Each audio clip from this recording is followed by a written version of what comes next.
อ้าวกราบสบายดีหมดทุกคนเด้อมาพบกันกับปะพดคือเก่าเนาะกับบรรยากาศเช้าๆลมพัดเย็นๆหนาวๆวันนี้ได้เมนูอ่ะเดียวสะพายนี่กุ้งเต้นหรือว่ากอยกุ้งเนาะกุ้งเอาไว้ก่อนเดี๋ยวสิมาเบิ่งขั้นตอนการเฮ็ดเลยเด้อใส่เกลือเป็นนวลไปกันเกลือเป็นนวลแล้วก็ใส่น้ำปลานะน้ำปลาเลย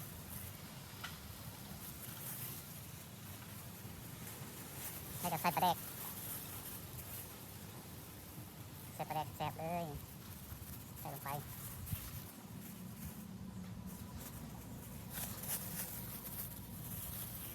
พริกป่นใส่ลงไปนี่เอากระมาคนกันเลยนะ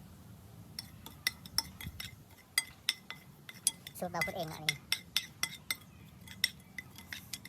มาเด้อไปซื้อกุ้งแต่เช้าๆ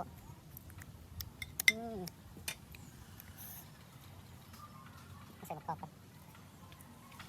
แล้วเดี๋ยวใส่กุ้งกันเลยครับนี่เนาะมาเดี๋ยวทีเด็ดลงไปเลยนะนี่ลงไปกุ้งสดๆเลยนี่มาเด้อ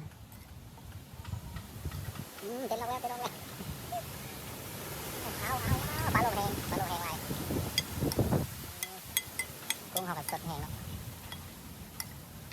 เอาเต้นไปเต้นออกไปดูกับกินเนาะมาเด้อคือกุ้งแต่4 โมง 5 โมงนี่เอามาใส่นี่โรยไปกระเทียมใส่ไปใส่ต้นหอมเลยนะ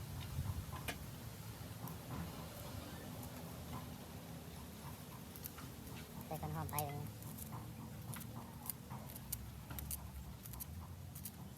นี่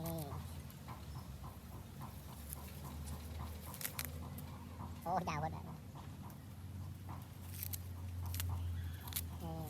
ใส่ต้นหอมบัวหน่อยพอ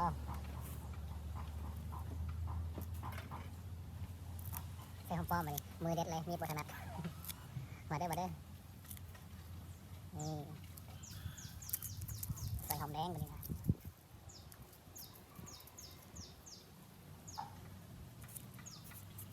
ใส่หอมแดงเข้าไปขอโทษขออภัยเด้อผู้ใดกินดิบของกินอยู่น้ำผู้มักเนาะถ้าผู้ใดกินก็จะหูว่าเป็นอะไรมีคนข้อมาเนาะว่าให้กินกุ้งเต้นแน่ว่ะกินก้อยกุ้งแน่เดี๋ยวเขาจัดให้เลยเนาะไปซื้อกุ้งที่เช้าไปตลาดแต่4 โมงยานประทันนี่ใส่มะกอกเข้าไปใส่มะกอกเข้าไปนี่ใส่มะนาวยาผสมนะนี่น้ำลายเห็นไหมมาแบบนี้นะใส่นี่อย่าลืมใส่ถ้าถึงใส่เนื้อปลาแซ่บข้าวคั่วนี่ตาแซ่บแห้งแบบนี้นี่เป็นวาดนัวๆเลยเนาะกุ้งเป็นตาแซ่บแห้ง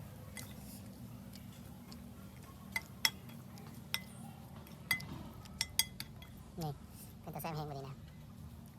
นี่มาแบบนี้นะมาวันนี้นะกินเลยเนาะมาก่อนสิกินกะ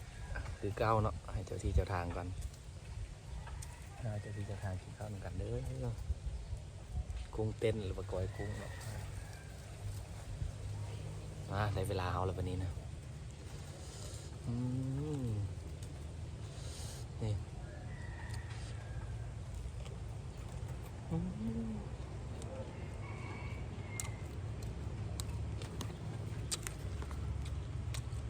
สุดยอด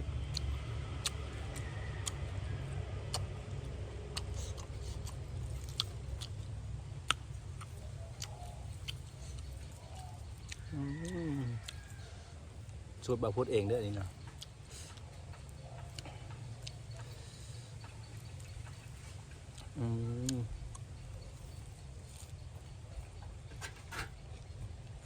หมกกอก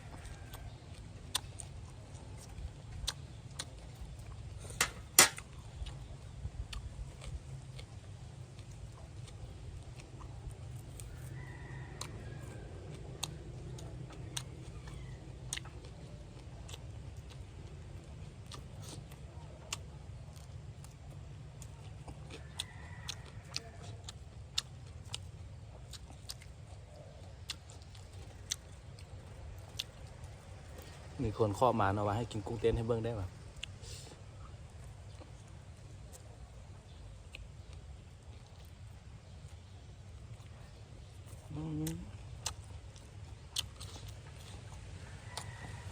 สุดยอด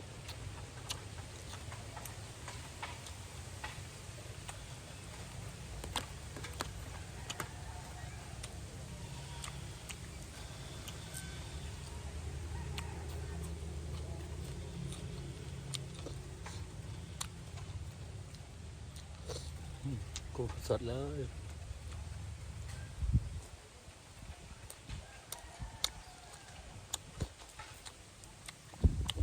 ตัวเกิดลง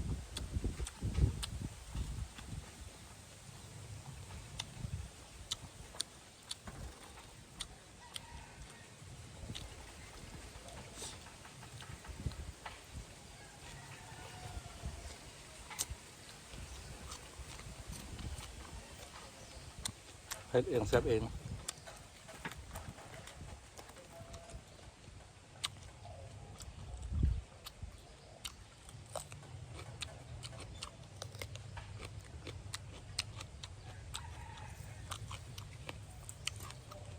ข้างนอกงาม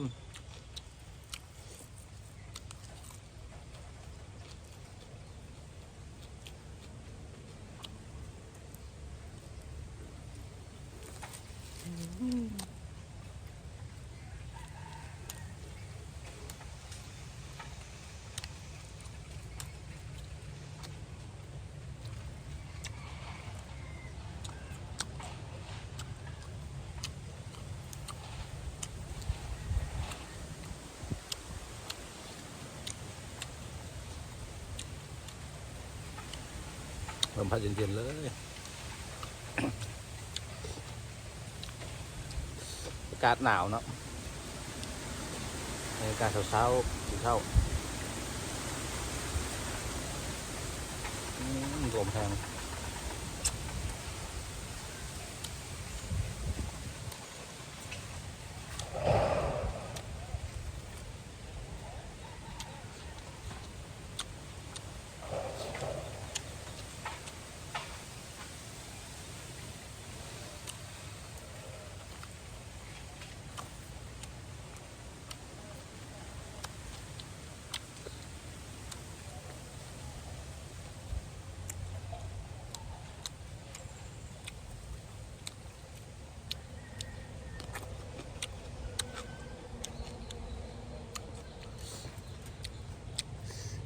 กุ้งเต้นตัวแซ่บ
หอมแดง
อยกุ้งใส่มะกอก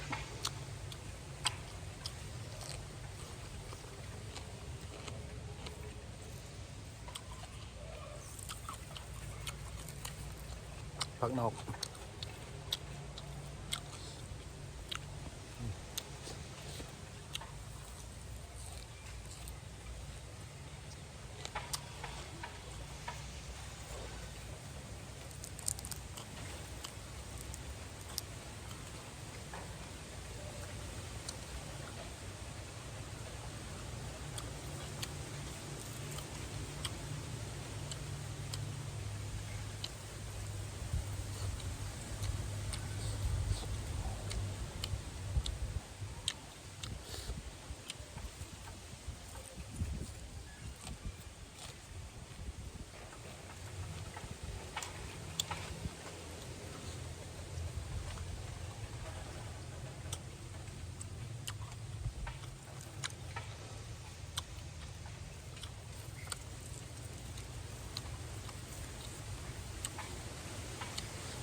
สุดยอดเลย